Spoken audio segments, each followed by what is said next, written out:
Hey, Kendra. So I did want to explain the differences. So you are correct. For the engineering economy and the intro engineering, the platform is slightly different than for like our statics, our dynamics, our mechanics of materials courses.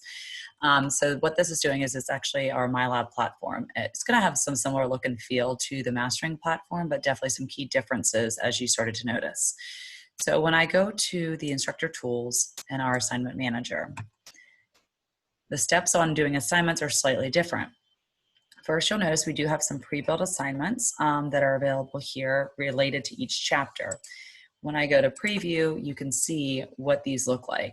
So in this case, all of these are writing assignments, which means that we've created a prompt and then we want students to actually come in here, click start writing, and they'll fill out their information and submit it to you. Then on your end, you'll have a rubric that you could come in and review and grade for students. In addition, to review other types of questions available, if you go to create assignment and say homework and click next, you can pick any of the chapters that you'd like. What will happen is on the left-hand side, you'll start to see questions that are populated. This will let you know any types of questions we have that are available. You can click on the first question to start to look at it. You'll see that these are auto-graded when they are multiple choice or drop-down. So you'll see that these are all available for this first chapter that you could create an assignment by using these. Now, obviously, chapter 1's a little bit different. So let's go down to maybe chapter 8. You'll see this chapter is slightly different and has a lot more questions, 344 available. When I click on this, the way that you can align them to the book if you have it in front of you is that this is section 8.1. You'll also see over here that this is an algorithmic question versus the next question is a book static.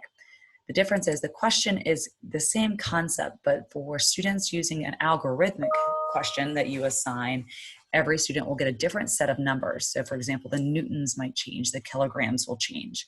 It just makes it harder for students to cheat and collaborate. If you wanted to all have every student with the same set of numbers, then you'd use our static version of that question. Anytime you want to preview, so this is showing me a solved problem, so you can see right here in the blue is where the problem's being answered. I can always save work problem as student. You'll see the students will have these 3 tables at the top that they can open up and use and kind of move around their screen and come into this area. And when ready, type in their answer. They'd click check answer, they'd get some feedback, and then try again. So you can see anytime I like a question, I could say, oh, I like that one, I'm gonna add it. Then I can continue to move through all 300 questions if I'd like and see the different ones available. All of this is auto-graded, even though it's fill in the blank. The other piece I'll mention is that kind of similar to mastering where we have hints, in MyLab for this course, we'll have what we call question helps. These are moments of where we want, especially for homework questions, to help a student. Maybe they get stuck and they didn't read the book. They could click on the ebook here and read up on this concept and then come back and solve the problem. We also have embedded videos when appropriate that cover these concepts that they can watch and then come back and solve. The help me solve this is the last one. What we do is we take this problem they see here, break it into smaller parts to help them think through the smaller questions at hand. Then they come back and you'll notice the numbers will change. So my mole's changed and I still have to solve the problem here. So even though it's walking me through how to solve it and helping me figure it out, I still have a different set of numbers to come back and practice and actually solve my when I'm in here. So notice as I was going through and adding, these questions are being populated on my selections area. If you wanted to sort it just by each section, if that's quicker, you could do that as well.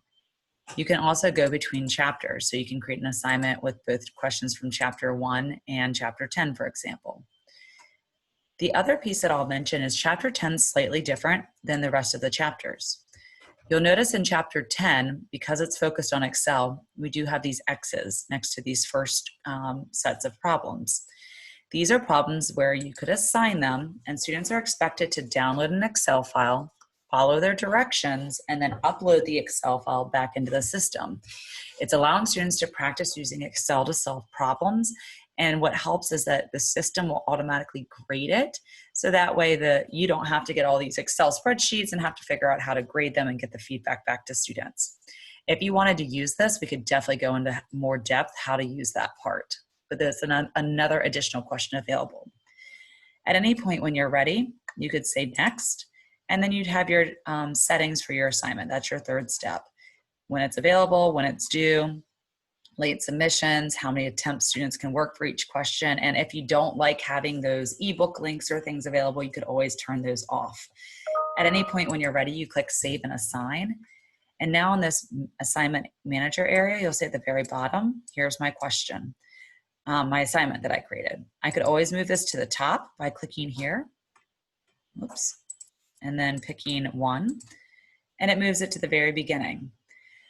So that's how you can see all the different types of problems and what's available within here. Again, it is slightly different because this course is different than your statics course, but you do have a wealth of problems that you could assign for students and they'd be auto-graded.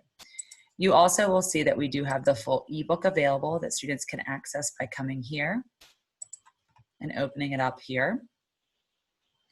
With the ebook, similar to the other course, students can highlight and take notes and search and also use it with an app on any of their devices once they have purchased the MyLab with ebook option. Some other things you'll see as I get this opened, so I'll check on that for you, is that if there's any multimedia available. Lastly, my final piece I'll point out is if you just wanted a snapshot of what we have for every chapter, you could always come to your multimedia library and click Find Now.